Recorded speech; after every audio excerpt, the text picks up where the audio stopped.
कहते हैं ससुराल सिर्फ एक घर नहीं होता, बल्कि वो एक इम्तिहान भी होता है, जहां कभी बहू को बेटी बनना पड़ता है और कभी सास को माँ। ऐसी ही एक कहानी है। एक दिन एक सास बैठी हुई थी और बहू बड़ी प्यार से उनकी सर में तिल लगा रही होती है।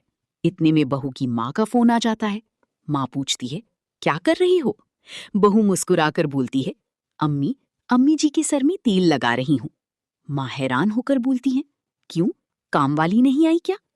बहू हल्के से हंसकर बोलती है, हाँ अम्मी, आज काम वाली नहीं आई, तो सफाई भी मैंने की, खाना भी बनाया। नौकरानी नहीं हो तुम। तुम्हारे बच्चों और शौहर की जिम्मेदारी तुम पर है। पूरे घर का ठेका नहीं ले रखा तुमने। बहू हंसकर बोली, हाँ अम्मी, सही कह रही हैं आप। माँ फिर बोली, और कभी किसी काम के लिए मना भी कर दिया करो। ये जरूरी नहीं कि हर काम तुम ही करो। थोड़ा रौब भी जमाया करो अपने ससुराल में। बहू बोली, अच्छा अम्मी, बाद में बात करती हूँ, जरा खाना बना लूं, ये भी आने वाले होंगे। फोन बंद होते ही सास बहू को अपने पास बुलाती है और प्यार से कहती है, अपनी माँ की इतनी बातें सुनती है, कभी एकाध मान भी लिया करो।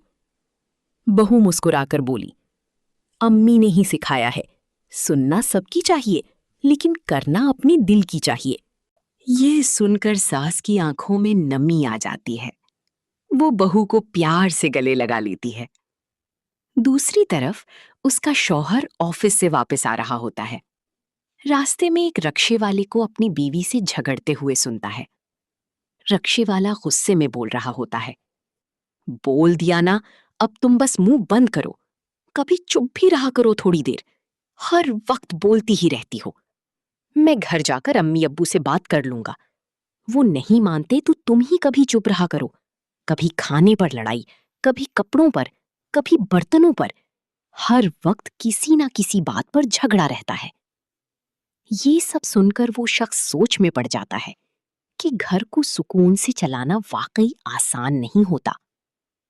जब वो घर पहुंचता है तो पहले अपनी बीवी को आवाज देता है, फिर अपनी मां को, लेकिन दोनों में से कोई जवाब नहीं देता।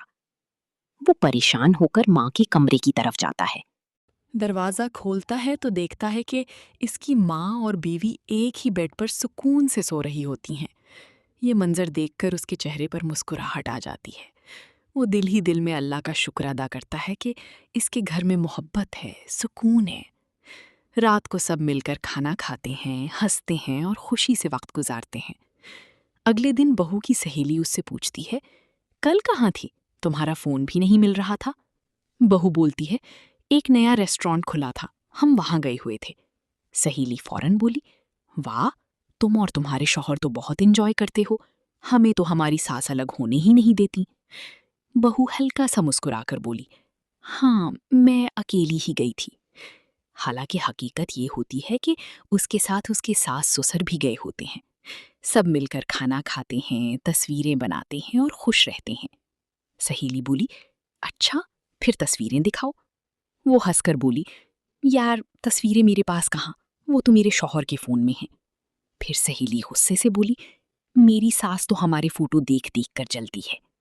वो मुस्कुराकर बोली, जलने दो, हर रोज लोगों की बातें दिल पर नहीं लगाते।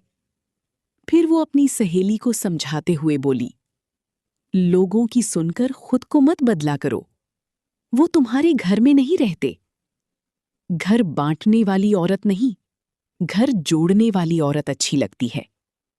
औरतें कभी मोहब्बत से, कभी खामोशी से, कभी माफी से रिश्ते जोड़ा करती हैं।